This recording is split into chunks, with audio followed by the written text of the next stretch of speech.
Hello and welcome to the Dash News podcast. This is episode 121. I'm Mark Mason and I'm joined by my fellow co-host and amigo, Joel Valenzuela. How's it going, Joel? Fantastic. How's it going with you? Yeah, great Friday. So much excellent Dash News this week. So I'm rocking and ready to go. But I've got a question for you. Is there a doctor in the house? Medical, no. Real, yes. Excellent. So I'm guessing most of you that are watching this via YouTube have seen the title already. Our guest this week is no other than Dr. Darren Tapp. Welcome to the podcast, Darren. Oh, thank you, Mark. So let's get things straight. Do I call you Doc or do I call you Darren? You call me Darren. Okay. Yeah. Now, Joel, I specifically remember giving you instructions to give the ultimatum that Darren can only come on the podcast if he brings Maisie. What happened? Well, last time I saw Maisie, she bit me. So she can't be. I have to. It's for my own safety. Oh, good. Sorry. Right. Okay. So just for a bit of a backstory there. So Maisie is Darren's dog. Right? Yeah. But one of Darren's many doge. But Maisie's safe at home though, right, Darren? Yeah, she's fine. Yeah. So for those that saw the image early on that was put out for the podcast announcing Darren as the guest today, would have seen Maisie in the image as well. So don't be too disappointed. Darren is here. Now, Darren, I've got a little bit of a bio for you. So I'm sure most people in the Dash community are already familiar with you, but just if there are any outsiders that are coming in and they're just seeing Dr. Darren Tapp for the first time or hearing about you, just give you a little bit of a bio. And if anything's wrong, please correct me. So now that we've established I can call you Darren and not Doc, Darren is a research assistant professor at Arizona State University. Darren provides research support to Arizona State University's blockchain research lab. He has also developed and taught a blockchain research course delivered to graduate students. Prior to his time at Arizona State University, he was a researcher for Dash Core Group, where he helped with documentation, also auditing user experience and security. And during Darren's time at Dash Core Group, he contributed to Dash documentation, including Dash improvement proposals DIP 1, DIP 2, DIP 3, DIP 5, 6, and 7. So Darren, one. Yeah. So Darren is Mr. Dash. So he's super informed. He's Dr. Dash. Dr. Dash, yeah. So he is I would say an authority really on Dash. You've been around on the scene for a long time, and not just Dash. You're very knowledgeable on blockchain in itself. So did I get that correct? Did I miss anything else? Yes, I come from a mathematics background, and I was interested in alternative currencies for quite a while, like silver and stuff like that. And I found about Bitcoin in 2011. The development team for Bitcoin made some decisions I didn't agree with, and so I took my anger and looked for a project to help, because that's what I like to do with when I get upset at something. I try to do something that makes it better. So the Dash project was, and in my opinion, is still the most promising project for the cryptocurrency currency application. So that's the one I chose to support. So then I was working there. A lot of fun. So you're a mathematical wizard, as I describe you, because you've got a long history of working with other universities, right? And I'm guessing that's the appeal for you with blockchain, because I recall speaking to many of the Dash Core Group developers, and when it comes to mathematics, you're the guy they've got on speed dial to double check things out. So that's your area of expertise. So I'm guessing, even prior to Dash with Bitcoin, with blockchain, it's just singing your music, right? You just see the numbers and it makes sense to you. I asked Dash for a job, and I was basically asking them to make a position for me. And so I go on to Slack and I say, "Hey, I can answer your math questions," and they asked one right away. Yeah. And do you carry the one? And I made an Excel sheet to to answer it, or actually an open office calculator spreadsheet to answer. And it didn't work on Google Sheets because it uses too much memory, but I got asked that question several times. And so I was like, oh, here's this spreadsheet. Here's this spreadsheet. You got to use it on your own computer. But that did influence some of the specs for the quorums that are live now. So okay, so yeah. Let's connect the dots. So how did you first get involved with the Arizona State University? Because they've got their own blockchain research lab, correct? Well, I was not happy with how I just saw so much promise in the Bitcoin project when it started, and then it became clear it wasn't going to achieve that promise. So it was like, where do I go? And then Dash seemed to be the best for promoting a currency application at the time. So I quit my job, and then Monday I asked Dash for a job, and I was expecting to have like a week off or two. I quit my job on a Friday, asked for a job on a Monday, but on Tuesday I think I was under an NDA already. Mm-hmm. So, and I was reading the white paper that they have and all that.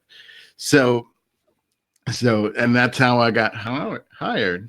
And then Dash doesn't mess around. Yeah. Moves instantly. Yes, it was very quick. And then I was still working for Dash, and they're like, hey, you want to talk to these ASU people?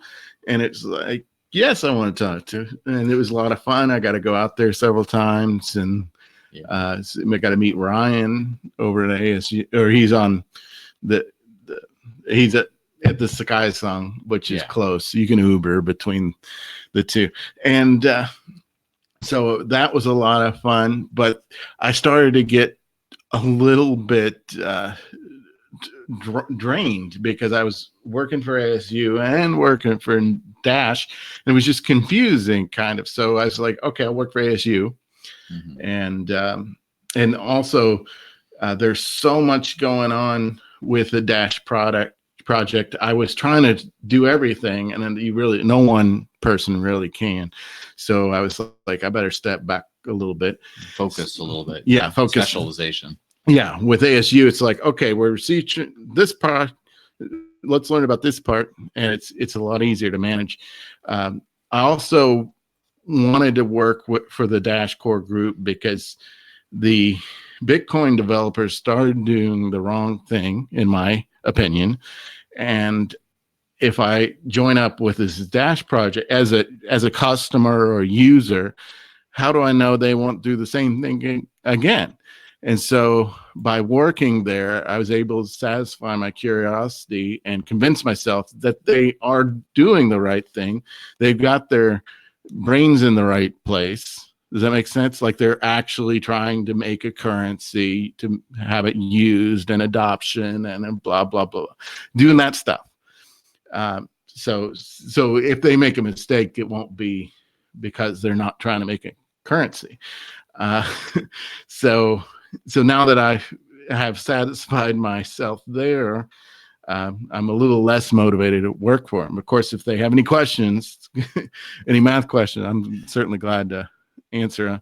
Also, Alexander Block came on when I was there, and he really he's really advanced the project, the Dash project. Okay, so yeah, Joel, that's what I've noticed. So sure. Who is Alexander for those in the community that may be familiar with his alias? Coda Block. Yeah. Just for those that couldn't make the connection. Okay. Yeah, so he's really impressed me, I can say.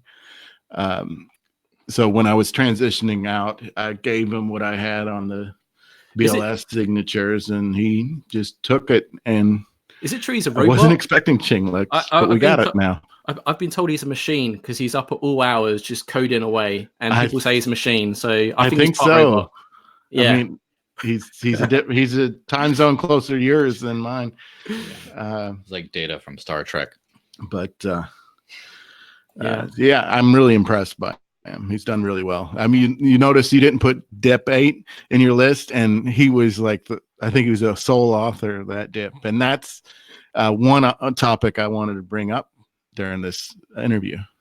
Okay, excellent. Well, yeah, I've got a ton of stuff to ask you, especially more towards the scaling side, because most people in the community probably know you, Darren, because you authored the blockchain scaling research paper from the Arizona State University Blockchain Research Lab. So I was a Correct? co-author with Dragan Bolskovic and Nakul, and then we came out with another paper.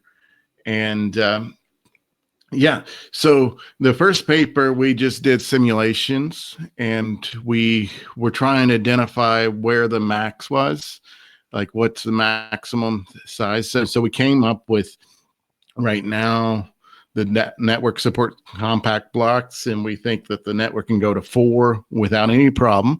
Now, this is old research, so 4 a couple years ago is most likely is 8 or more now, because Moore's law and everything, bandwidth gets better.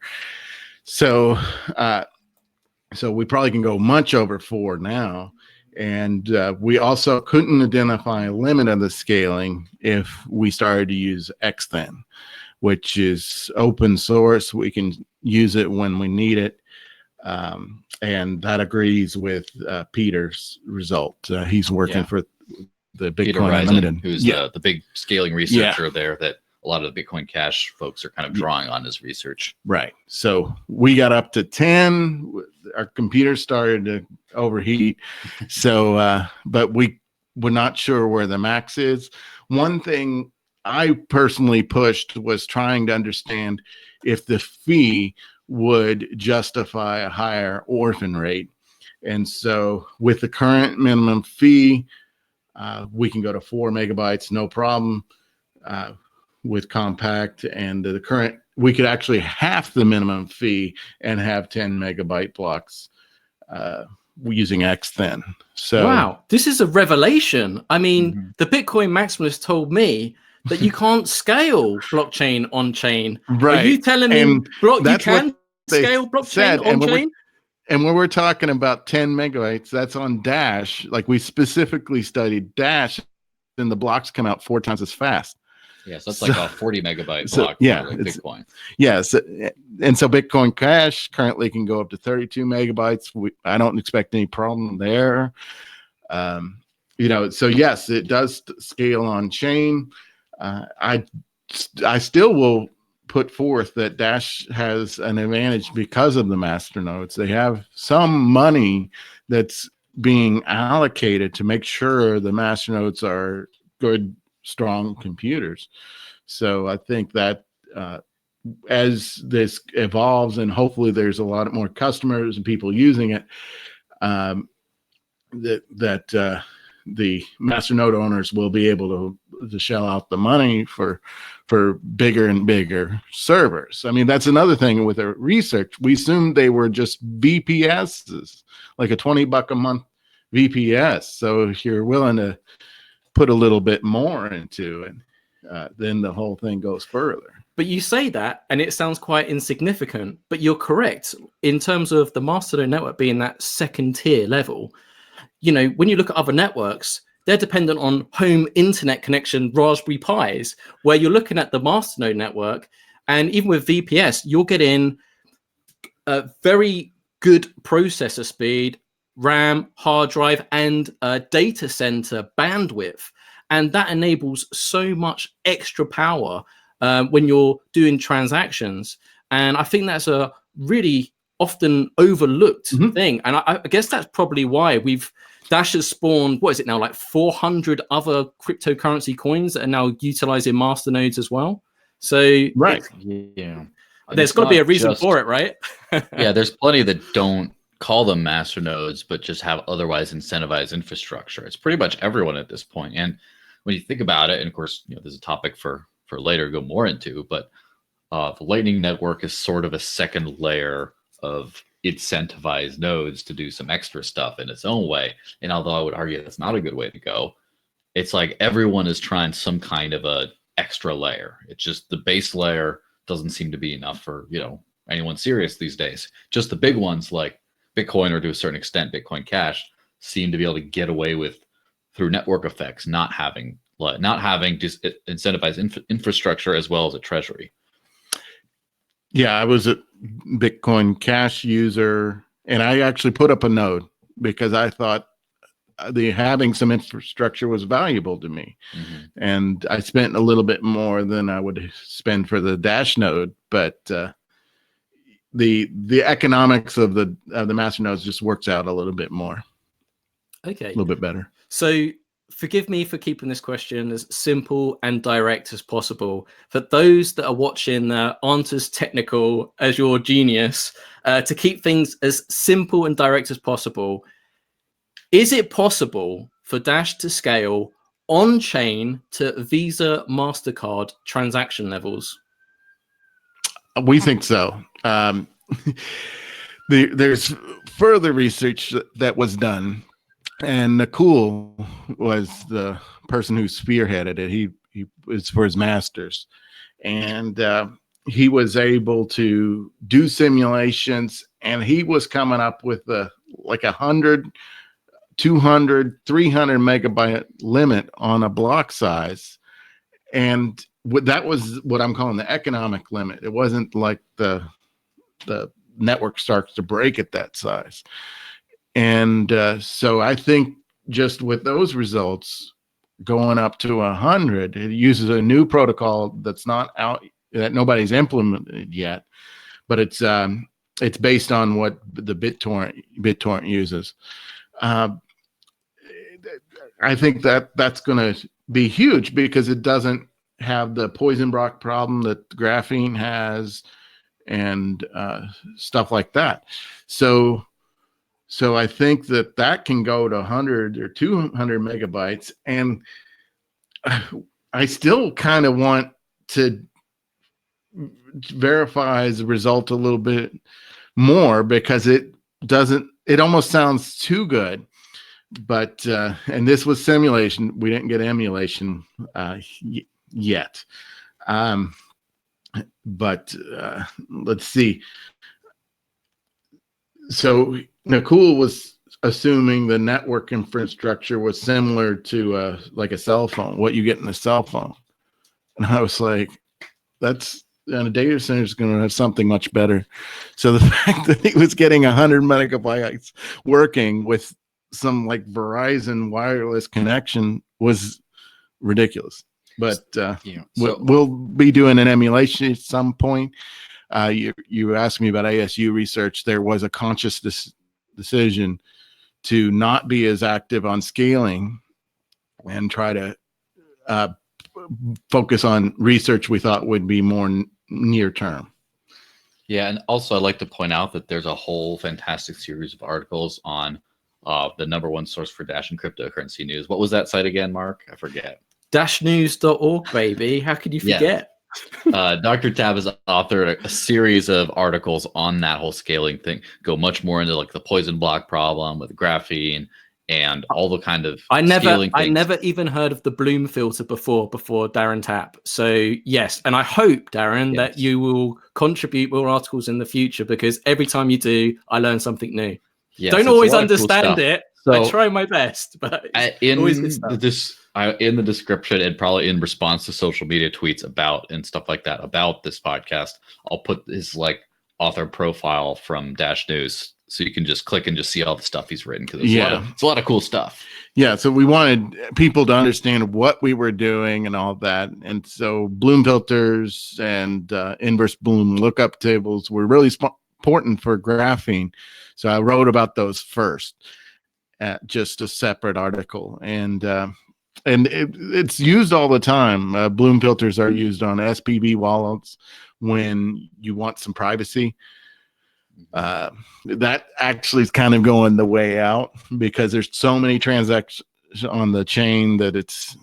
But we'll come up with something else. Yeah.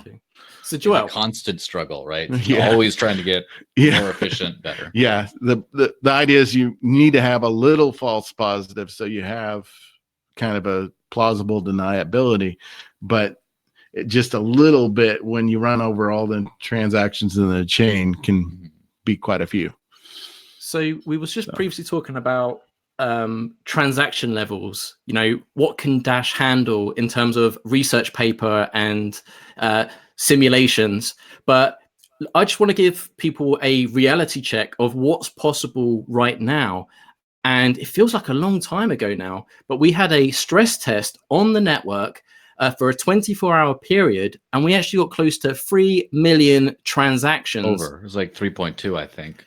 Which is a phenomenal amount. I mean, if you look at the daily transactions that Dash gets now, I mean, we've got plenty of room to scale as it is. So it's great to be forward looking, doing all this fantastic research, but we've got ample room to grow and scale as it is right now. Would you agree with that? Yeah, I mean, yes, you did 3 million in practice. Our paper says we can go to 6 million, no problem. We can double that, no problem.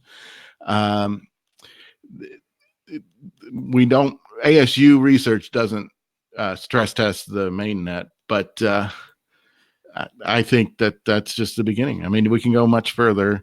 I mean, it was funny after it was done. I was like, of course it worked. We have some very conservative assumptions in the paper where we said we can go up to 4 megabytes. So that's pretty crazy, because once you get around the 6 million figure, I believe that's like PayPal transaction level, right? That is on a daily.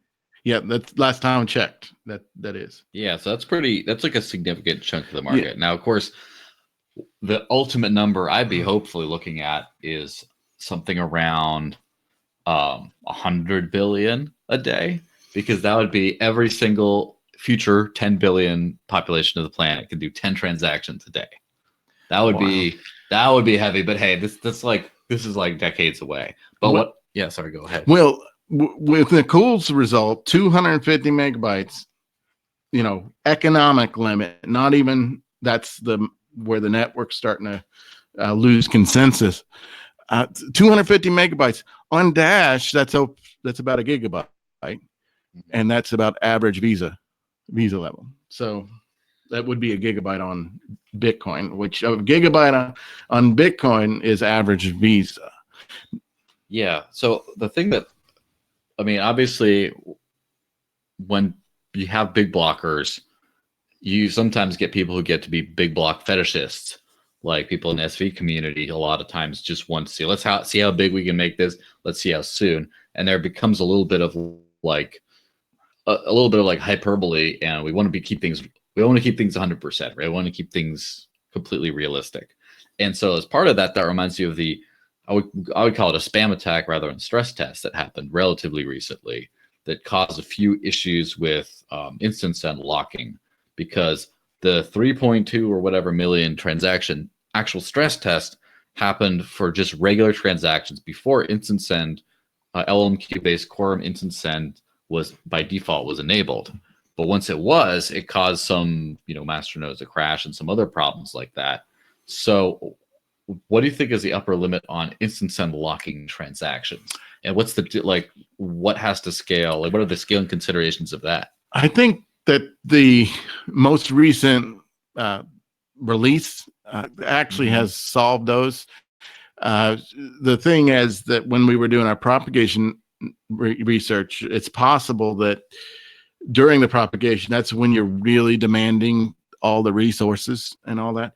So with the instant send and all of that, you can kind of verify that as the transactions come. So when the block's there to propagate, you don't really need to worry about the instant send. Just remember if the transaction was locked or not, and make sure there's no conflicting transactions.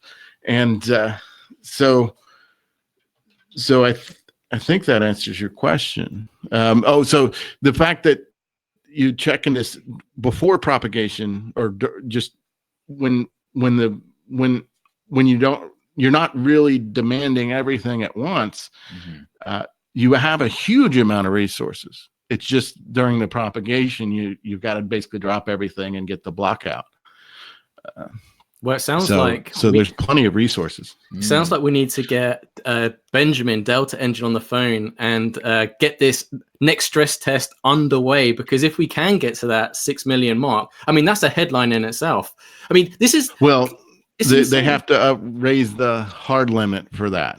So right now there's a hard limit, so you're not going to get 6 million. Yeah. So, and that's another thought, which who knows how long that's going to last in its current form. But what about private send? So obviously, if there's like a million users, there's a giant user base that are just sending transactions. If people are using private send on a much greater scale, I mean, right now it's somewhere around like 1% of all transactions, but I'm sure once you have it on mobile devices, et cetera, it's going to be better. But do you think that'll clog up the network a little bit with all these people mixing transactions? I haven't really thought that would be much more than 1 or 2% of the block. Yeah.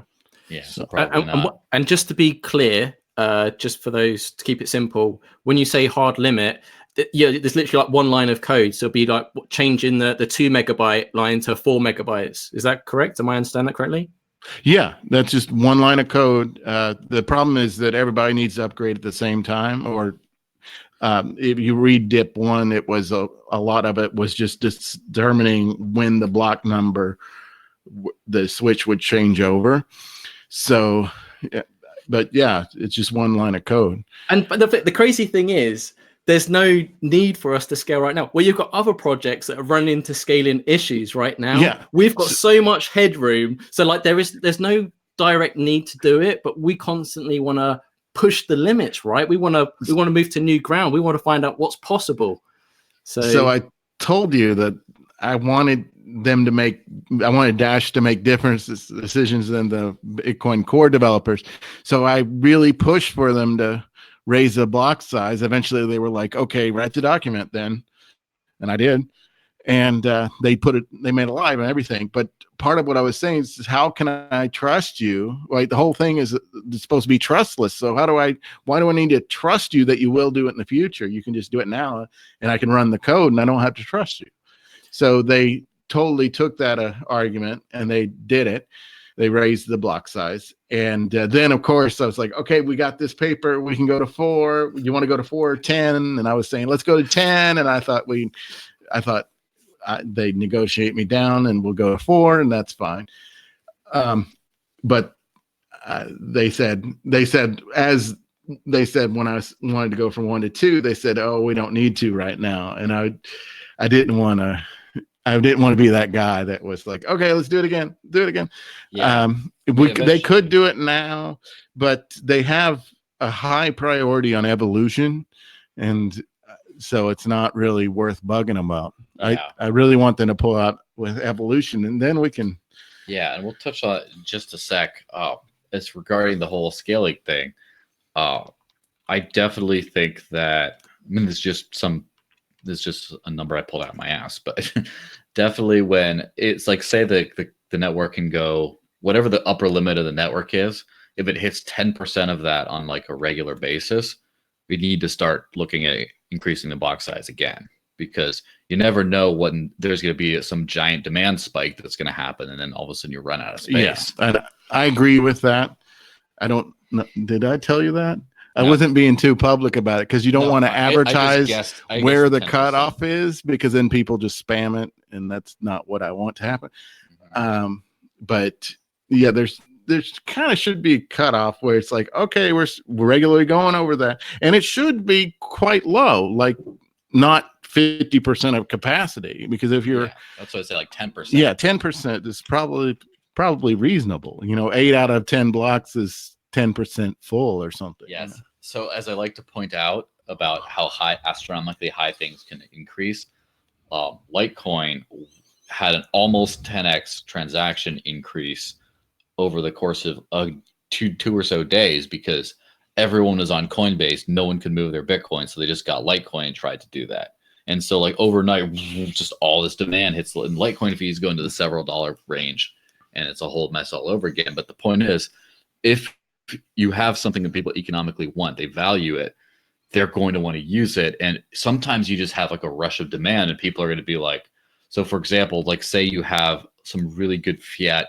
gateways or something like that in a foreign country that starts experiencing currency collapse, and then all of a sudden people start dumping everything into Dash and trying to move their Dash out of the country. And so there you go, the transactions go nuts.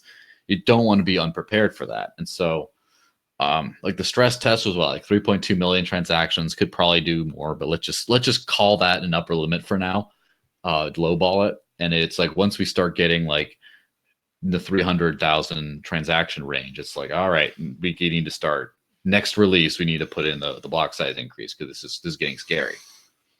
Well, yeah. And I'm hoping they can come out with evolution, and then hopefully you've got some extra resources, some extra time and people. I'm sure you want some people to monitor how evolution's coming out, see if there's any like tweaks or improvements that can be made, or refactoring. But at the same time, if it's done and you have people sitting around, you might want to go ahead and go to 4, whether you need it or not. I mean, just Moore's law can put us there. I mean, think about it. For when version 1.0, when evolution comes out, just increase the block size with that. Yeah. It might just be like, all right, now we have a little bit of headroom. We have a little bit of possibly closer to 10 million level. It's like, that's good. And it's just, you don't want people sitting idle or anything. So yeah. And then maybe the treasury goes up, and maybe we have more resources, and it's just a matter of resource allocation at this point. If you put the resources on that, it's not worth delaying evolution.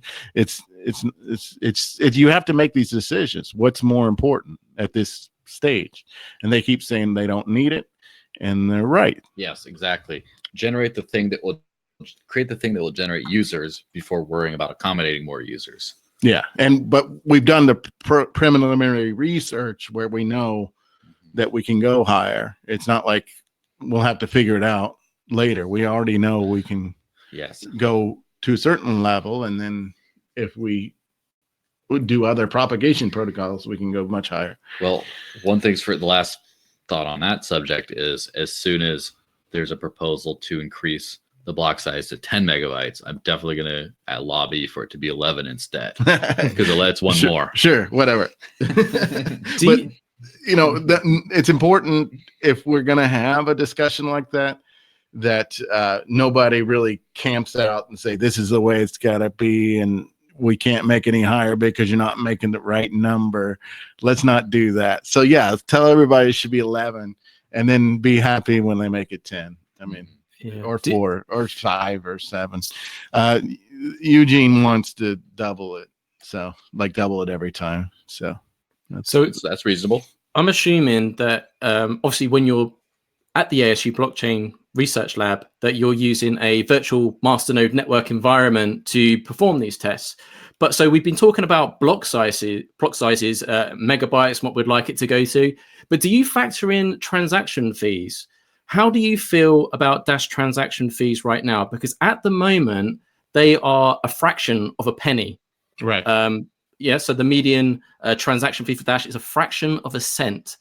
Is that too cheap, Darren? No. Or is there a danger of being too cheap? How do you feel about transaction fees? Well, I've done a lot of calculations based on it. The network doesn't care what the dollar price of Dash is. It's just, when it's scaling, it doesn't even matter what the dollar price is. Now, the dollar price matters to the users, because even though you say it's a fraction of a penny, if in the future, if it's $1, the users don't like that, and they shouldn't.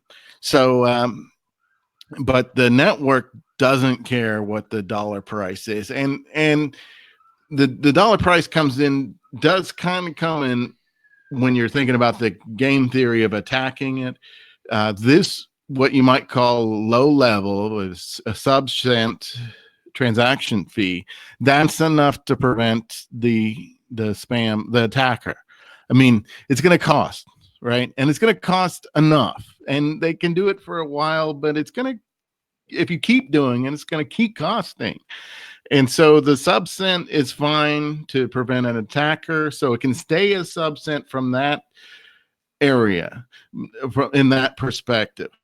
Now, at the same time, the fee should be enough to make the miner super happy to include your transaction, because like the miner doesn't want to include your transaction if it's going to mean the block's so big that it can't propagate around the network.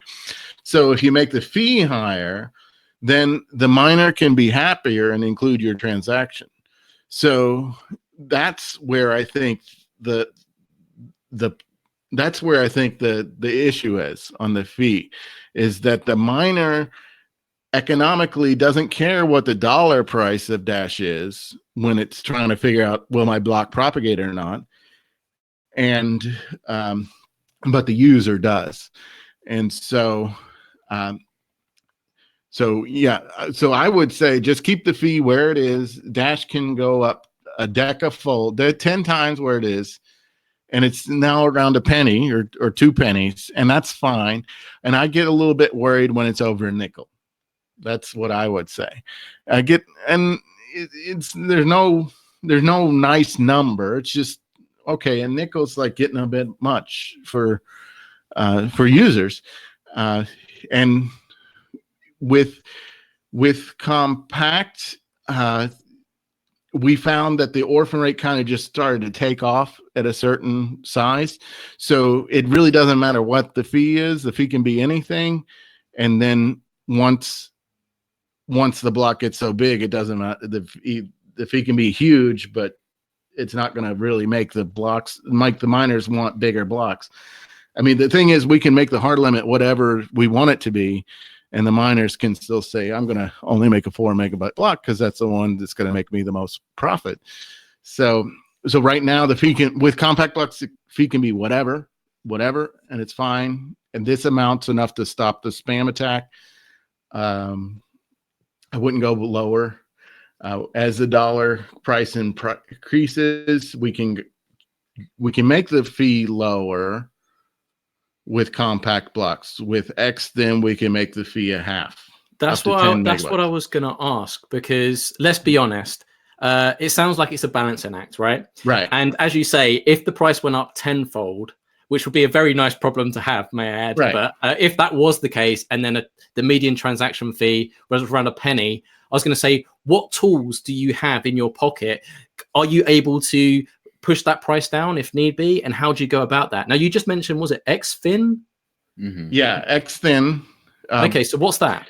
So the thing is, just theoretically, you can make the big blocks very big with XFin, but the miners, you might need bigger and bigger fees for the bigger blocks. The miners would want more fees. XThin means extreme thin. It's used by the Bitcoin Unlimited implementation. I think they've switched to graphene, but XThin had a lot of testing. We tested it. The Bitcoin Unlimited team tested it, and it has an advantage. So with compact blocks, you're basically just communicate information about the list of transactions. You just have identifiers for all the transactions, and then the remote node has all the transactions, so it just puts them in the order. That's with compact blocks. It's possible that the remote node is missing a few transactions, so then it'll ask for those transactions, and that's like with the internet. If you have a packet that's dropped and you have to re-request it, that's when you get the slowdown. And when you have to re-request for the transactions, that's when you get the slowdown when you're propagating these blocks. So what X then does is it communicates a Bloom filter up front that says, this is all the transactions I have, and it's very small and it's very easy. And so the remote node, or the node that's sending the block, can kind of guess or predict the missing transactions. And so that last step, that's the slowest step, you don't need it as often. So with X, then that's why there's an advantage of X then over compact, because that very last step, you hope you don't need, you can avoid it less. You have it less with X then. Graphene, the implementation that the UMass fellows pulled out. That implementation doesn't have the I call it predictive, because you're predicting the ones that are missing. It doesn't have that, but they have it live on their net and it's working fine. I expect it to scale. I mean, and there's kind of like this yellow zone between, 40 megabytes and 200. You're like, we got results that say we can go there. At the same time, I want more results. With science, you don't really consider it a fact until you have somebody corroborate your results. You have to publish twice before it's a scientific fact. So that's what's great about you, Darren, because you're not a maximalist. You're a mathematician at heart. So you love all these blockchain experiments. You investigate, research. He's a mathemalist. You check out all these other projects and you learn from them as well. I mean, you reference Bitcoin Cash. I mean, they've been trying out different things with all the forks and stuff that have been going on. So every time there's essentially an experiment, you learn from it, but also you can take from that and build upon it as well. Right. So you're actively watching everyone in the space. Right. Is that fair to say? Yes, especially when I was writing these papers, because you have to, basically, when you write a paper, you have to know everything that everybody else did, or else you could sound poor or bad. Because if you're talking about something like nobody knew about it and somebody else already wrote about it, that doesn't sound good. So you have to know what everybody does. And say, yeah, we did this, and so did that, and we came up with this, and they got that, and together it totally makes sense, right? If there's a discrepancy, there's a discrepancy, so you have to figure that out too. And you can still publish that, oh, we got something different, but that's how the process works. That's what being a scientist is. I'm a mathematician. Is it a scientist? I don't know, but it's all the same thing. Yeah, but we don't care about all this emotional stuff about what we want, or we just care about what's possible. And so in your mind, it works or it doesn't work, right? Yeah. So right, it works. And there is some things you want the user experience to be nice, so you consider that. You just say, well, this is how the user experience works. We, like Joel, right? We've been around a while, and I told you that this BTC user experience was going to get quite poor. I don't know. Was I a year before it really got bad, or probably 2 years? Probably a year before I got out, or just close to it. I remember right. It was like the Mike Hurd paper, and he was like, "Oh yes, it's going to be bad," and I'm like, no, it works today. And then it was like a few months later, I'm just like, I'm sorry for my no, it's fine. It's just that I was like, no, I'm not basing my future on this project, on the Bitcoin project. So, and it's, the price has gone crazy, but markets are irrational. So, well, one subject I know you're particularly passionate about, which is not just utilized by Dash. I saw on the Dash Pay subreddit earlier on, you gave a reference to the podcast, and you mentioned BLS signatures. You really like those. Now, the first time I heard BLS signatures, I think it was a blog post by CoderBlock, but they're used by other projects as well. Why do you, Darren, why do you love BLS signatures? Well, because the Dash team asked me look at it. There's, I forget who said something, but they said, hey, write up how we're going to implement Schnorr signatures. So I start looking at it and I start implementing it, write it up how to implement it. And I was coming up with all these things. Make sure you don't do it this way. Make sure you don't do it but because there's like all these people that are doing a aggregate signature, they have to like get together and talk and come up with something random and share their randomness, and then they come up, right? Is that correct? And then they put that all together, and then they produce their signature. But if something goes wrong in that process, they have to start over. If they don't start over, they might divulge a private key, or make it would be possible to figure out a private key. So they have to start over, start with new randomness, all this stuff. So it was just like, here's how you do Schnorr. Here's all the things that you don't do to make sure it's secure. And so one of the Dash fellows was like, how about you look at the BLS? And I started looking at the BLS, and it didn't have all these extra worry wort things. I mean, the only thing that it's like trying to take a sleeping medication and it just says side effects blah, blah, blah, and there's a big long list of like, you can get asthma, you can get diarrhea, you can get delusions of grandeur, you can get all kinds of nasty things from these pills, and then you're like, oh, take CBD, and like what happens? Like nothing. Like, oh, we'll use this instead. So basically, the only thing you had to say about the BLS signatures is just make sure you understand this related key attack, and it can't happen. The implementation we have, masternodes produce signatures pretty soon after they're on chain, if not while they're on chain. So as soon as that signature is produced, then it's not possible to do a related key attack. If a masternode did try to provide a related key attack, they would be providing no service to the network and be kicked off. So yeah, you don't have to worry about it in this case.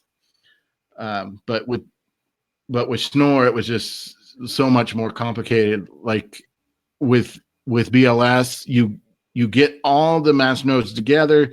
They call it distributed key generation. So that's a process that you have to all talk to each other on. But after that's done, then they can produce threshold signatures all day, and they do for half a day, because I think the long-lived masternodes are active for half a day. And you don't have to do that, communicate to each other to come up with a signature. So after you do that, communicate with each other thing, every node just makes their signature share, as Alexander Block called it. I think that's what other people call it too. So every node just makes the signature share. Some node that's not even in the process could take all the signature shares together and produce the signature. So that's why BLS is so easy. With Schnorr signatures, there's just kind of like an extra step you have to do at the beginning before you can start doing your signature shares. Yeah. So BLS signatures are used for chain locks. Is that right? Right. Yeah. So the long-lived masternode session, they produce a chain lock. I think there's 500 nodes in that quorum, and 60% need to sign off on it for the chain lock to be valid.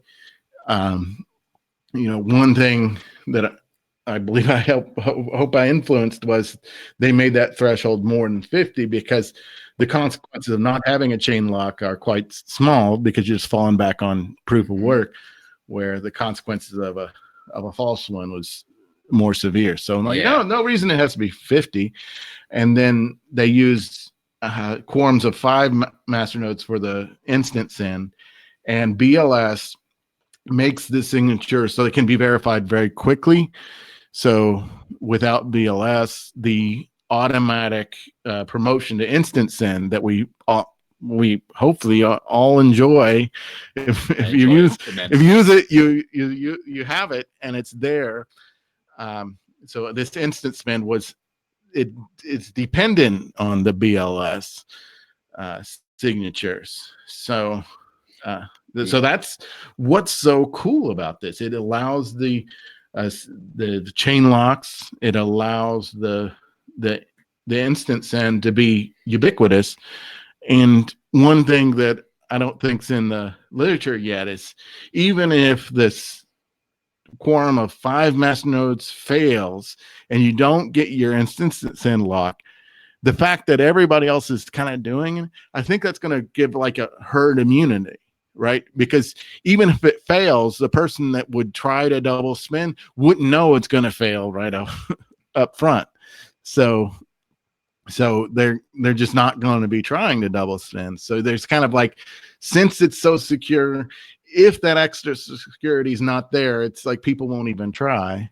I mean, generally it's there, and I think you get like a herd immunity. And we don't have any reports of the the automatic promotion instance and not working. But yeah, and probably I would think the same as with chain locks, because if all of a sudden if one block gets chain locked, then the whole chain behind it is just set in stone. So even if it misses a couple, it still works. And why would you spend all this money trying to get hash rate to like attack the network? And just like, well, even though you could just be foiled so easily and just be messed over, it's just not going to happen. And it addresses the selfish mining, which is something that hasn't come up, or at least I haven't seen anybody talk about it.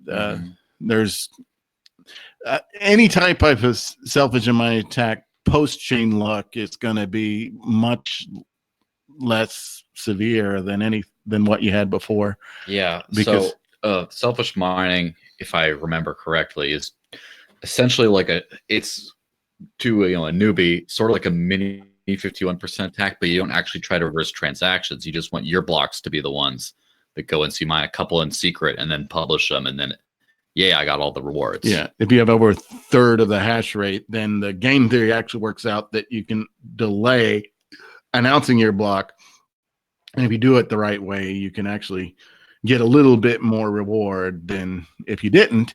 And that means that the other people are getting a little bit more orphan than they should.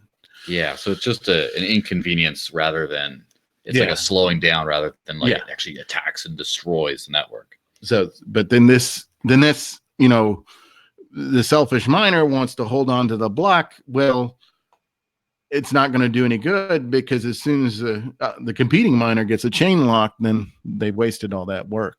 Of course. Okay, so we kind of discussed research that's been done, what's possible now, with kind of a deep dive into BLS there.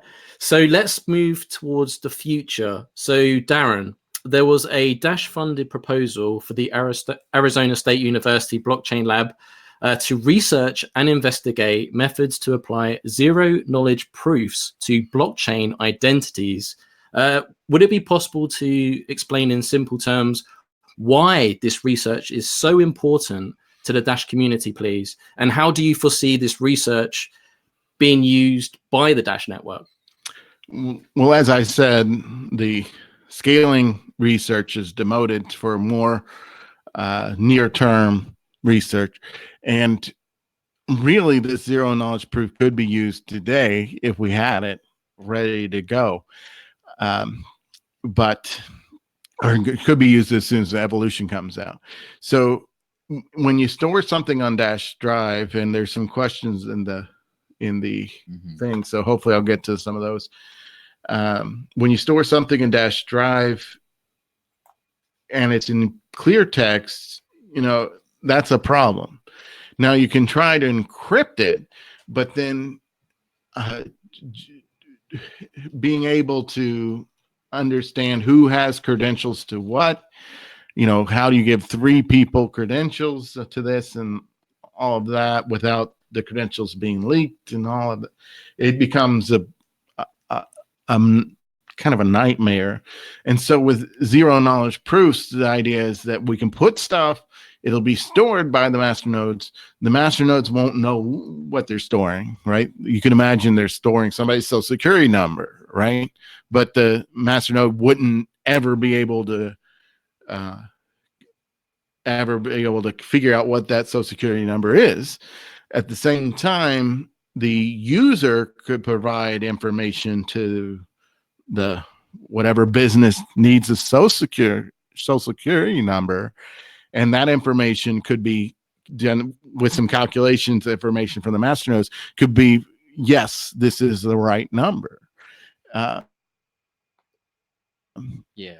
Mainly used for privacy. So Joel, so privacy of data on the chain, it's not just transactions. So say you got shipping information and you want to store that in like your Evolution wallet, and so when you buy something, you transmit that data. You don't want the masternodes all knowing where you live.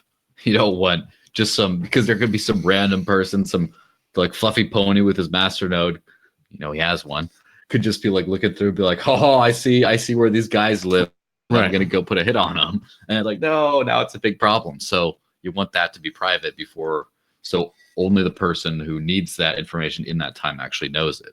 Yeah, the user can authorize, hey, here's this information. Let's say the merchant could verify, yes, that's correct information, and the master node doesn't know. Right. I've just That's taken what we want. a line out the proposal description, which I think just validates what we've just been discussing. So zero knowledge proofs have benefits for both individuals and businesses. For individuals, they provide greater privacy and safety because an individual's personal information, such as their birth date, can remain private. So, Joelle, this is kind of more for the community, because when this proposal first went up, the first thing they got fixated on was zero knowledge proofs. And then the first thing they thought of was like, oh my God, private send. Could this be like a new privacy feature? And they kind of overlooked the blockchain identity angle. And I think you was one of the first people to kind of really highlight this, saying, look, guys, it's not what some of you think this is. This is about blockchain identities. Is that a fair summary? Yeah, from what I've seen, I see people get a little bit excited and a little bit crazy about like, oh, we're going to overhaul this stuff. And that's not necessarily what it's for. Yep. Private send's there. It works. You can use it. We're not looking to port over what Zcash is doing. We wouldn't need research to do that.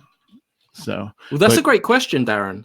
So because Zcash uses zero knowledge proofs, is this different to Zcash? Yeah.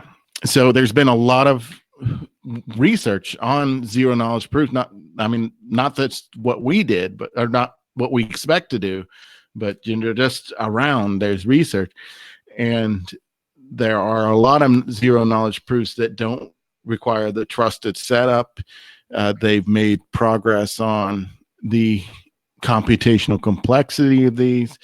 Early Zcash days, I'll give you a story. My buddy Neil Connor, he wanted to send a private transaction on Zcash early in Zcash, life or whatever history. So the mobile wallet didn't have it. So he set up a server to have a whole node and all that. And he had his phone interact with the server to send a private transaction, a shielded transaction. That's what they are in Zcash. So he's told his server from his phone to send the shielded transaction, and the server crashed. And I think the server had like 8 gigabytes of RAM or something. And so the server crashed. So I'm like, somebody who's dedicated, that goes to an extreme to use it, actually didn't even work. Yes, and he's he works for Lamasu, and so he's not exactly a technical slouch. Yes, and so I do remember he did a couple of years ago managed to buy something from a shop with a shielded transaction. And that was pretty funny to watch. I mean, obviously, it's cool from a nerdy standpoint. Wow, I managed to do this. But he brings his laptop in with a big old command line. And it's just like, just working at that for like 10 minutes. And then, does it work? And then you hear the fan on his computer.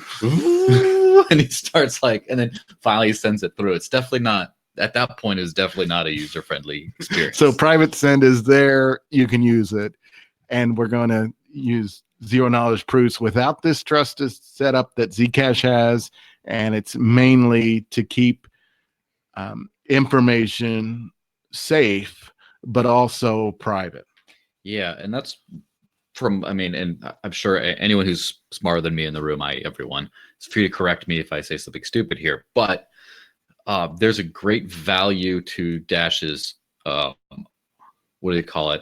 transparency of the network.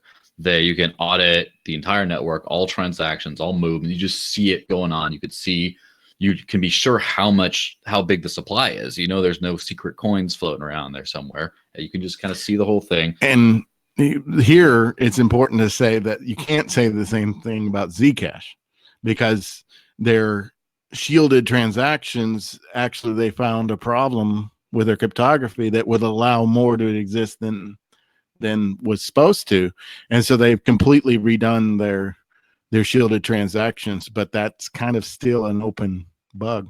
Yeah, so there's a bunch of things that could go wrong that completely compromise some of the greatest things about cryptocurrency, the radical transparency. And of course, what's transparent is a bunch of like addresses, like public and private, like public keys and fund movements around, but it's like what's associated behind that is not what is not open. It's not like a name. You don't see it like Mark Mason sends it here and there. Like that's not on the chain. But then when you start to have much more identifying information, like for example, names and usernames and shipping addresses and valuable identity, you don't just want that floating around on the network. That's a nightmare. You need to have that locked down. You need to have it to where not everyone can just open up like a block explorer and just be like, big long hash. Oh, this is where Mark Mason lives. And just like right there, it's like, no, you want that encrypted. Right. And then there's other things like, say you register your identity, you shop at merchant A, merchant B, merchant C. You don't want to use the same address because then there's a trail on the chain. Yeah, same. You also don't want people to be able to look up those addresses, but you want to be able to provide the addresses to the merchants and have them cryptographically verify that that's your address or address for you. So this is still that's an example. This is still in the research stages. So, but what you're saying is, Darren, essentially that if all goes to plan, these zero knowledge proof blockchain identities are probably going to work hand in hand with the Dash Drive in Dash platform, correct? Yes. And there was a question: how does Dash Drive? There's a comment about smoking quartz there. Oh yeah, your whiskey. Is it here? No. Oh, okay. Anyway, it's beautiful. Our buddy Agnew Pickens came up to visit, and I recommended he get some smoky quartz bourbon. Great. Yeah, he got some. He loves it. Oh yeah, you should love it. But good. You're sane. That's all that matters. That's all that means. Anyway, smoky quartz is a good bourbon here made in. We was on Dash Drive. And how does it change the blocks? Well, there was some discussion about changing the headers. I don't know where that ended up. I'm thinking they're not going to, because what they ended up doing for when the masternodes went on chain, there's an extra piece under the header that's used to keep track of the masternodes, and I think that's allow SPV implementations to take advantage of this extra. Is that the deterministic masternode list? Yeah. So when that went online, they put an extra piece of the block. There's going to be, we've already seen there to be extra transaction information go on the chain when the masternodes are registered. That's going to kind of still continue. However, if something large like a kilobyte needs to be stored in Dash Drive, there'll be a hash put in the transaction, and then Dash Drive will store the kilobyte and anchor that kilobyte to that hash. So that way, however that kilobyte's provided, somebody can hash it and check it on chain and say, yes, that's the right thing. So it's just, there's going to be extra information on chain that's as big as a hash that can be ways that you can verify that this kilobyte is actually the identity information of the pseudonym. So there you go. Well, that's cool stuff. So someone just randomly asked, and it's a sort of an open-ended question, like thoughts on the roadmap, like on the evolution roadmap, like, do you like it? Does it seem cool? And do you think it's like on track? Which is, a very open-ended, and as you're not super directly involved, that might not know enough to answer that, but that's just out there. I think they're going the right way. They're going for the right goals. Make it user-friendly. Mm-hmm. That doesn't sound super sexy. It's not super nerdy, but like Bitcoin Cash is now allowing tokens. That doesn't really further the payment goal, and that's what Dash is pursuing. So I still think it's a good goal to have. I think evolution will progress toward that goal. I think it's just having a username is going to be pretty good pretty helpful right there. I know it's slow, but we do see the progress. This chain locks, I did want to mention that the DIP 8 that you can read, I think that's almost as important as the original Satoshi paper. And like, Well, tell people us might about not it. realize that, So because what's DIP 8 then? DIP 8's the one where they have the long living masternode quorums that produce Yeah. the signature that does a chain lock. Well, like basically Satoshi's paper went, we're going to have a Byzantine fault tolerance as long as half of the people aren't attacking. Before then, it was 33%. Like, as long as not, as long as less than 33% is attacking, there's a problem. Then there's no problem, or shouldn't be a problem. Anyways, it's a little troubled with that. But anyway, and so the DIP 8 kind of goes the rest of the way. You need 100% to be attacking, which is kind of ridiculous. It kind of goes over the 50%. Now, I mean, people could try to compromise the master nodes, but I did that math to make sure they had to shell out a lot of money, and it's not going to work too well. So we have another question about DIP 5. From what I could tell, DIP 5 blockchain usernames would have trackable transaction histories. So just to explain for the newbies at home, first, obviously, if you send from a old school Bitcoin and other cryptocurrencies, the one public key, you send and receive, you can see every single transaction that goes in and out of this one address, super transparent. Right. Now with HD wallets, you generate a new address each time. So when you have a new receiving address, you don't necessarily see where that's all going. So with blockchain usernames with Dash, you have one username versus another username, and behind the scenes, it still generates the new address from the HD wallet and then receives to that. But the communication between the two usernames is what's being asked. Is there going to be some place where that can be traced to where you can see, even though it's all on chain, it's all private? When you're talking about, like, say I request a payment from Mark like 5 times a week because we keep running out of money for beer, he has to go pay for mine. And you can just see, is there going to be a place where all that potentially doxing information is all kind of transparent? That is something Dash Core Group has thought of, and they definitely want to avoid that, where your name is associated with an address, or username, even if it's a pseudonym, is associated with address, and everybody can go through and check all your transactions. That's not the intended. They don't want that. You mentioned the HD keys, which are hyperdeterministic keys. There's a BIP about that. You can read, I think it's 152 maybe. Anyway, so you can read about that, but HD keys are not just a sequence of addresses, it's a sequence of HD keys. So at one point, the Dash team was talking about, when you make a relationship with a merchant, you would actually trade an HD key. And your XPub key. Yeah, or something like that. Yeah, you just give them XPub, and then the next time you make payment with that merchant, you get the next one.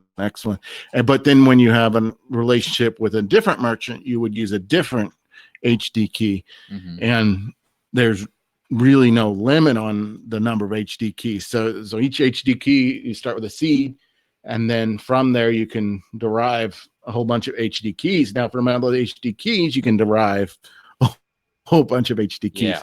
So because blockchains are very transparent, and that makes sense.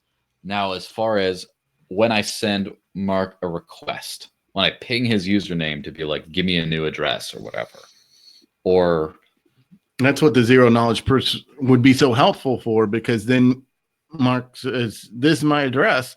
Then you do some calculation wizardry and verify that's address. Yeah. So when I request when I form the relationship with him, when I send him my specific XPub key just for him, so he can keep on sending to addresses over and over. That part, that single transaction, that single data transfer, would be through a zero knowledge proof, so it would not be visible to the rest of the network. So all the network would see would just be sending to addresses, but they wouldn't know that, they wouldn't know the XPub key that I sent to him. Right. Well, that's what the goal would be. Yeah. Yeah. So I hope that answers that question. That's very timely to wrap into the research when people are like, well, why do we need it? Why do we need zero knowledge proofs if we're not going to use them to obscure transactions? It's like, well, there's other data now. Well, is that if you, yeah. Oh, I was just thinking, like, because you were just saying, because essentially we're gonna have like a contact list, and I don't want, it's not to knock other projects, but as you mentioned about Zcash and the trusted nature aspect of it, by us using these contact lists and speaking to each other, it's kind of like that trustless in nature, and I just don't want people to panic once, because I'm guessing this will be the first time a lot of people will be hearing about Zcash and be illuminated to such risks and concerns. I don't want to give people the wrong impression. There was a kind of a cryptographic flaw that was discovered, and so some pool of the shielded money, which they call saplings or something, or maybe it's something, that pool, that's subject to unauthorized inflation. So now they've made a new pool, which they expect will have that solved, and there shouldn't be any unauthorized inflation. But last I heard, which is like 3 months ago, is that they were considering invalidating this first pool that is subject to inflation if the situation ever happens that more money comes out than went in. So anyway, so they're working through it to solve it. There's no explicit evidence of inflation right now, like unauthorized inflation right now. Well, that's the thing about a transparent financial network is you can see if there's inflation. Right. So, like, for example, in the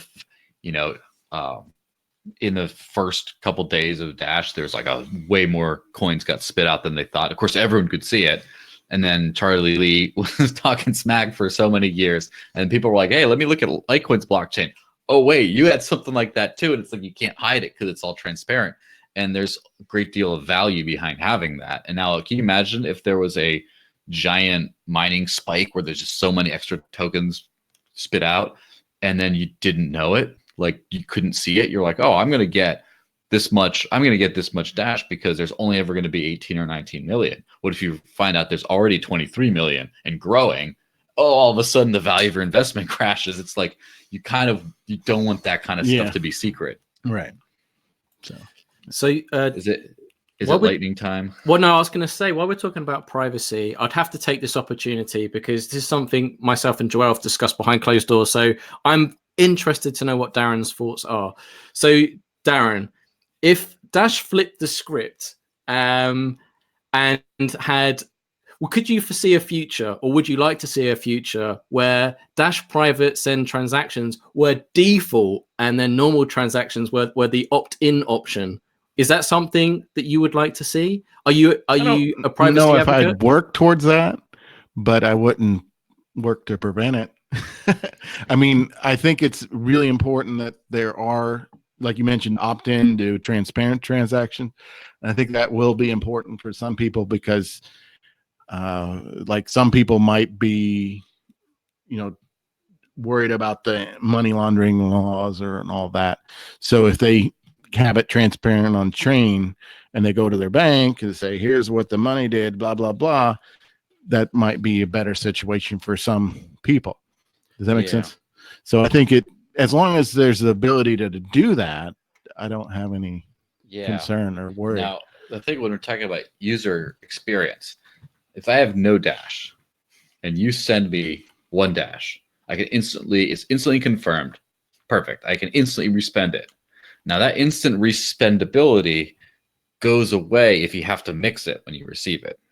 And even though mixing's getting at a lot faster, especially with a lot of use, it's like, you just have it and you're just constantly mixing. It's like, if you have a balance, like say I have 10 Dash that's already pre-mixed and you send me one, now I have 11, it's one more. And then you start to mix that, but you still have all that other pre-mixed funds you could send in and out. And then so if it goes in and out, it's always instant. It's always great. But there are, in some cases, the user experience would suffer, and there would have to be, for like the average user, there'd have to be some kind of way of informing them of that. Like a little pop-up message. It just says, oh, you almost have some coins ready. Just wait another little bit. Or there has to be something about like the first time you mix, you have to have some way of educating the user of how to use it still. And also sometimes you just have like shuffle transaction after shuffle transaction, just mix. And you send a bunch in a row, and then it just like people who aren't used to dealing with it this way will be like, I can't make sense of this. I can't see where I paid to. It's like, I paid you. Well, which one of those addresses is you? All of them kind of. And like, it's for people who don't know what they're getting into, it might cause some certain headaches. And so I would love everything to be private by default. It's just, we'll see. And we could talk about extra features and all that, but right now, evolution. Right? Okay. Anything that we think about, it's going to take time, and we don't want to take that time away from evolution. Yeah, I do have to ask though, Darren, and please, I want you to be as truthful as possible, because I want Dash to be as robust as possible. So as you're a mathematician, I have to ask, in your eyes, in terms of privacy, is private send secure enough for you? Now that we've got 16 rounds, as you're someone that likes to research, break things, are you content with the level of how secure private send is, or would you like to see improvements on this? So there was a paper that came out maybe a year or two ago that took private send at the default. And at the time, the default was 2 mixing rounds. And they found that they could kind of de-anonymize it like 60% of the time or 40% of the time. I think that was a true result. I mean, as much as I read that paper, I didn't find anything wrong with it, but it also was using 2 rounds. And at the time it went up to 6 rounds. And I believe if you use more rounds, you won't have that problem so much. I think there are some improvements that can be made. The problem that paper pointed out is if you have 12.2 Dash and then you mix it and then you send 12.2 Dash, that's where it's getting where you can kind of start to see 12.2 came in, 12.2 came out, and that's how they were figuring that out. Yeah, it's kind of like, if you drive a red Ferrari and then someone steals it, and you're in a town, like a small town of like 8,000 people, and then you see another red Ferrari driving out, you're like, hey, isn't that my car? Like you can kind of see that it's the same. But if it's like someone, or say someone, you get your house robbed and you have 10,000 in cash lying around and it's all gone, you're very sad.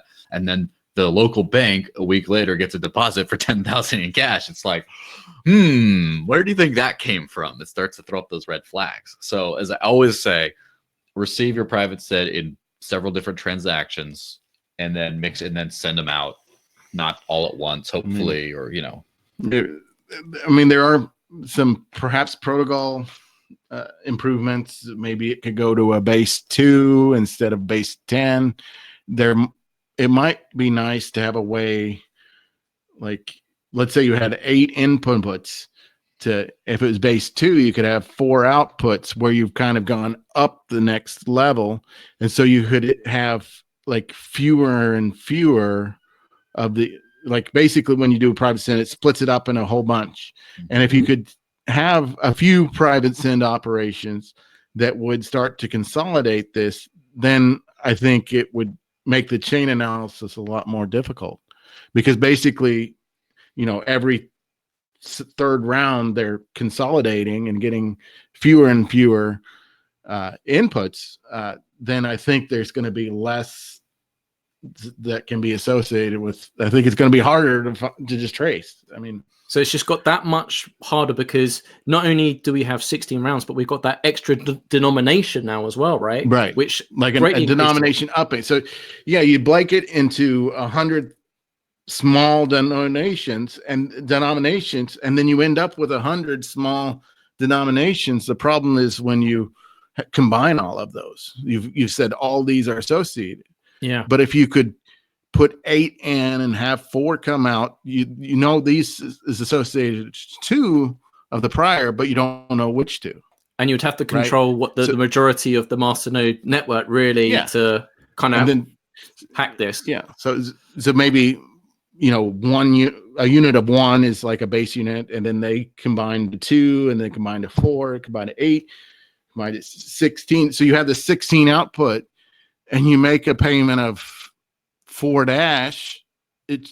I don't know how they're going to figure out where it's going to be a lot easier. It's just like, here's 16. I'm paying 4, and the 16 is going to have to, you're going to have to understand where it came. It came from all these outputs somewhere. Yeah, fewer things to correlate. I just think that's an oversight. Yeah. Well, do you know Pasta? No. Oh yeah, Pasta. Pasta. Yeah, he's on the Blizzard. GitHub. Yeah, he commented on something. Have a good chat with him. He's the He- local private send dude. I don't think I met him. Maybe I have, but if I met him, it was probably in a different country. Yeah, he looks like a bowl of spaghetti.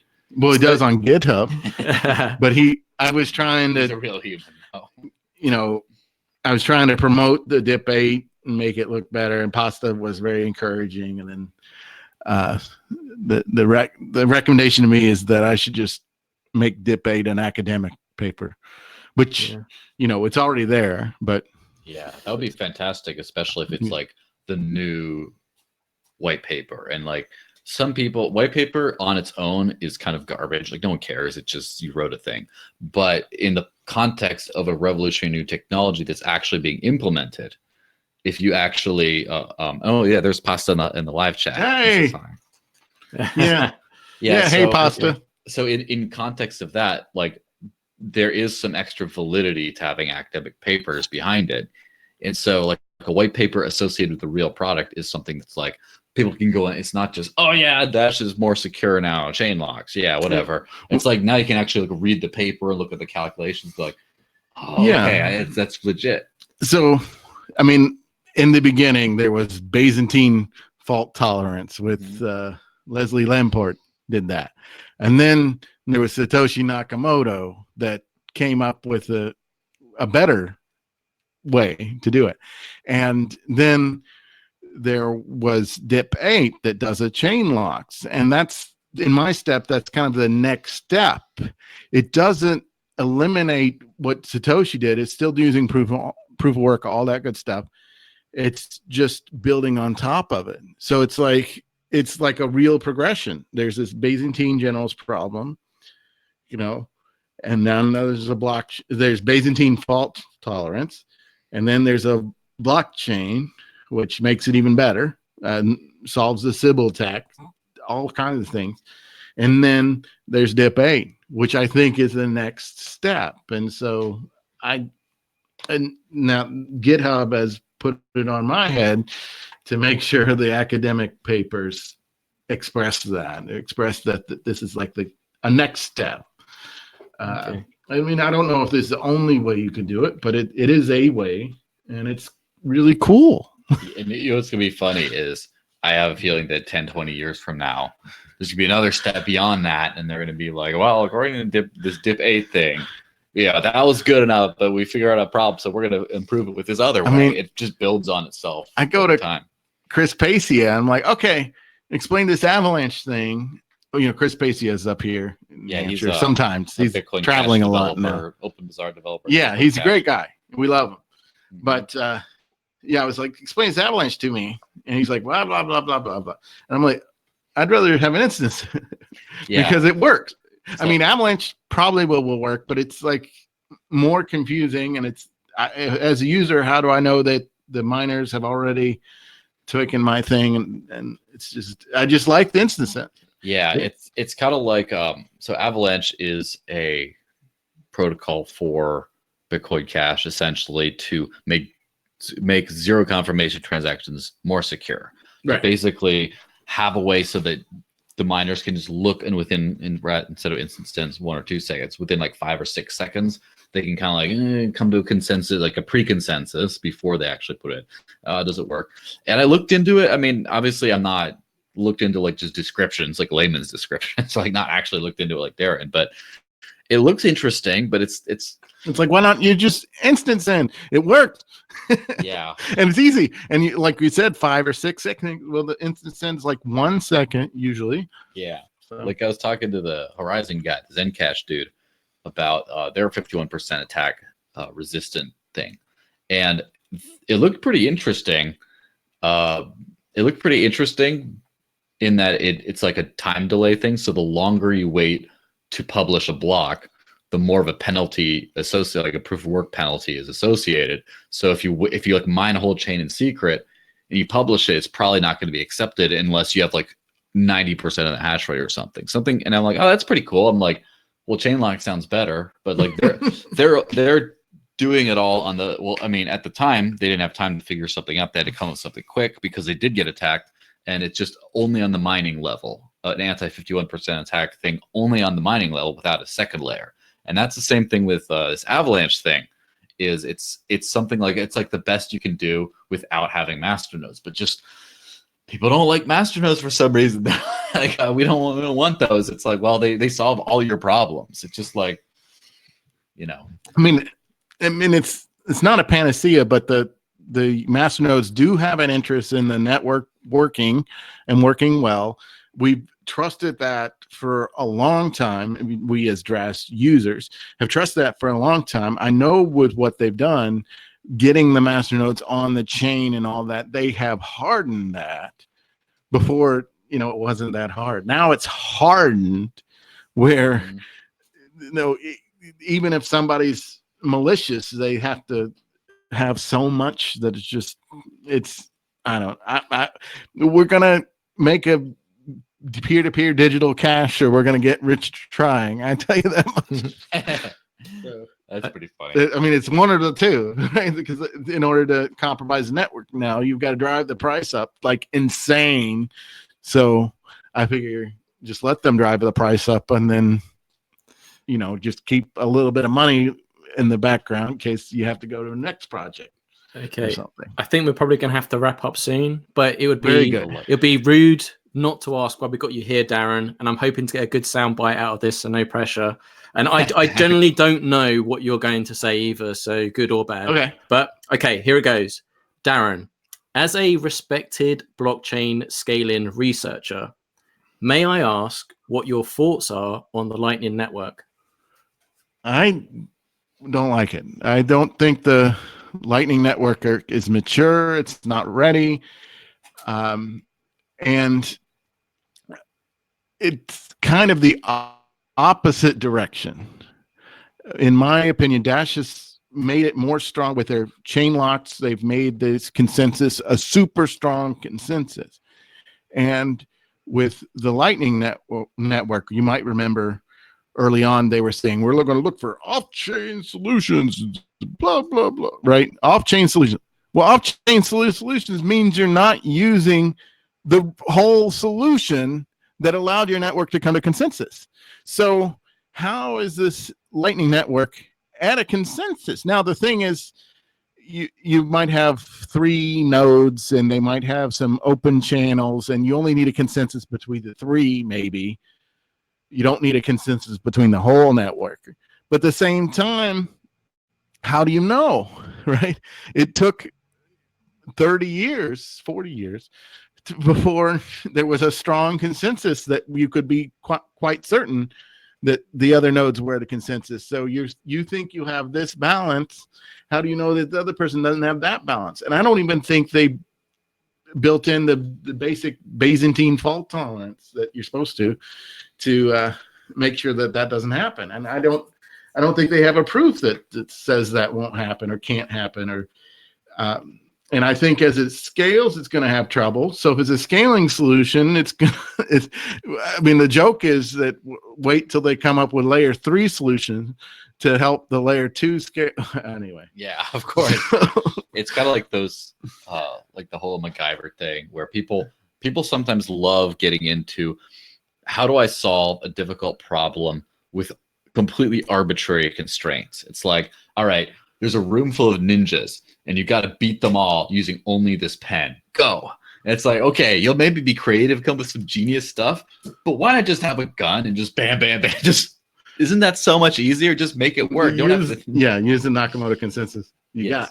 But so that's kind of what I think, and I'll end with my experience. So my buddy Keith. So apparently, I told Keith about Bitcoin, and I did. I remember talking about him early on, which is 2011, 2012, somewhere around there. And we were both on the Web of Trust, and he's a good buddy, right? He's a buddy.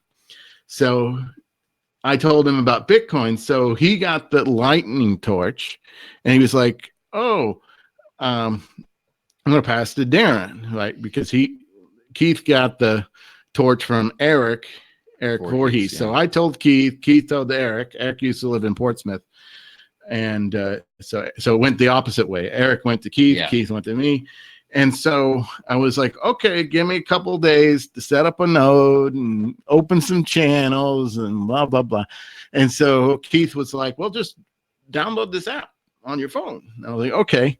It's a custodial wallet, but I wasn't really using the Lightning Network. I wasn't going to put any serious amount of money in it. So I get the torch. I had some already that I put in there. I put some Bitcoin somewhere. I had a balance, and then you send a little bit more, and that's how the torch works. And I had some money left over, and I don't really want to have money sitting in the Lightning Network, and there's really no way for me to cash it out. I mean, I probably could have figured it out, but I had $9, so I wasn't going to spend any time to do this. So I was like, well, let's buy something. So I go to the famous apparel company called Blockstream and get to their sticker. I want to buy their sticker, so I buy a sticker. And I try, doesn't work. And then I say, well, get one less sticker. So I had smaller amount. And this is the thing. I knew abstractly there's this problem with the routing, but when it happens to you, it's just weird. I balanced at $9. I wanted to pay $4 or $5 or something, but I'm like, you're used to paying, right? And so I'm like trying to pay, and it doesn't go through. And that's how the Lightning Network will work in general. You'll have a balance, but you don't know if you can spend it because the routing problem is not solved. It's just not solved. So eventually it went through. I'm like, okay, I'm going to get a sticker. And they mailed a sticker, everything. Got an email. I got a couple emails. One said that, we got your payment. We shipped your sticker and all that. So great. But the thing was, my balance didn't change on the phone. So with the whole Bitcoin thing, everybody agreed on what your balance is, right? So now there's this problem. I paid. Apparently they think I got it, but my thing doesn't know that I sent it. Right? So now I'm really scared about this Lightning Network, and I wasn't planning to get any value out of these credits anyway. So go to I forget how to pronounce his name. Joha or something. He's German with this wonderful mempool website. You've probably seen it, and I actually modeled my webpage, my personal webpage, after his personal webpage. And anyway, he's a good computer science tech guy, and he had it set up where you could donate to in Lightning Network. So I was like, okay. So I typed in exactly the amount that was there in my phone set I had, and I sent it to him, and somehow it went through. And so he got a donation, but it was for the full amount. So you sent him some of Blockstream's money. Yeah, I guess I guess I double spent on the Lightning Network without trying, right? I spent here and I spent again, not trying. Accidental double spends on the Lightning Network. And I have to say, I have heard other people who've used it having the exact same problem where they sent two different things, and they managed to send the money two different spots. And they were wondering, like, well, if they both went through, and I didn't have that much, then whose money did I steal to make my don't know. transactions? Somewhere on the Lightning channels, like just free money. I don't know. And they're just missing money somewhere else too. Maybe the sticker people didn't get the money, or the donation didn't go through, or Yes. So if you are hearing this and you have compassion for Blockstream and their clothing sweatshop company, you can leave them a donation of around $4 or $5 to cover Dr. sticker. Tapp sticker. Yeah, I mean, like, well, maybe they just sent it feeling sorry for me, which is fine. I mean, like, you get Bitcoin Cash stickers for free because they're just wanting to promote it. Yeah, and that's the thing, though. Maybe it is tinfoil hat time. Maybe it couldn't go through, and after like a few different tries, they're just like, you know what? Just lie to them and say that you got their money. Give them a free sticker because we don't want the PR nightmare that we just cannot be paid because we're all in on this off-chain scaling thing. If their email said, we didn't get your payment, but we're going to give you a sticker, then I wouldn't be worried. But that's what I'm saying. It's like, this is the conspiracy theory. What if? So, but the email said, we got your sticker. You paid in we got your money. You paid in Lightning. All right. Yeah. I mean, Occam's razor, of course, would probably say, probably they thought they legitimately thought they got it, and it just didn't happen. But so I didn't report it right away because I'm not really rushing out to report it. And also I felt like it might be a vulnerability, so they should figure it out and fix it. And I don't want to like tell people the vulnerability, but recently they came out with 3 CVEs, critical vulnerability events. And I haven't looked into it. I'm not going to use the time to do that, but hopefully they fixed it. However, I'm not that optimistic because they're not using a good consensus. Right? The whole thing that Satoshi Nakamoto allowed to happen, they're not using it. They're calling it off-chain, which is exactly what I'm saying. Right? Dash, the chain lock's off-chain, but there's still a chain. and the keys used for the signature are on chain. So yeah, it's all, you got to build it all on that strong foundation. Right. I mean, there's still the Nakamoto consensus right there. Boom. And then there's this extra on top of that extra. And it's almost genius. I mean, like, I'm really interested in this because they're so smart ideas. So like the instant send is taking care of the security before the confirmation, and the chain lock is the security after the confirmation. It's like boom, boom, boom. What a big sledgehammer to hit this with, this problem. Like you solve the problem with a sledgehammer. It's just in math, you say this is when you pull out the big, huge theorem and you're like, boom, you're done. Yeah. So you solved it in more ways than it might necessarily need to be solved, but it's like, it's double solved. Well, they had me advising him at some point. I'm like, I just assume you have a state level attacker at some point. So they did, or whether they know it or not. I think now I'm ready. Now I think the network's ready for that state level attacker. It's gonna be fun. Whatever happens. I mean, come on, seriously. This is the monetary policy. There's a big interest in keeping control of the monetary. So it has to be secure. It can't cut. Yes. So Darren, literally, there could be trillions of dollars. Okay, so that would be allocated to an attack. What would you say to people that are in Bitcoin only, and they've got high hopes for the Lightning Network? What would your message be to those people in Bitcoin? Diversify. If you don't like the other projects, get some gold. Your Bitcoin, you can buy gold right now at APMEX, American Precious Metal Exchange. Do that.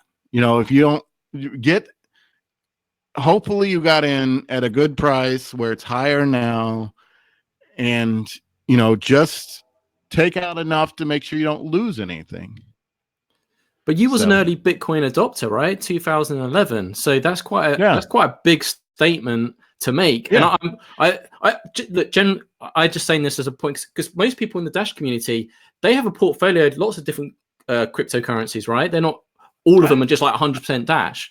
But when it comes to Bitcoin, how do you think people should be dealing with this Lightning Network issue? Because it still seems like it's still not there. It's still being developed. It could be another 18 months for all we know. But like they may have not they've may have just kept in that. For all we know, they might just be keeping just their balances on exchanges like Coinbase, whatever. Please don't do that. But there's probably a lot of people that have done that. So, what would you encourage them to take like the car driving test to try out different things, whether it's Dash or beyond that? Yeah, I mean, that's with anything, you should be able to use it, right? If you're keeping it on Coinbase, you're not using it. And so you really don't know what you have or what you're doing or you really need to have it go on chain and understand what's happening. And if you're interested in Lightning, you need to try it. And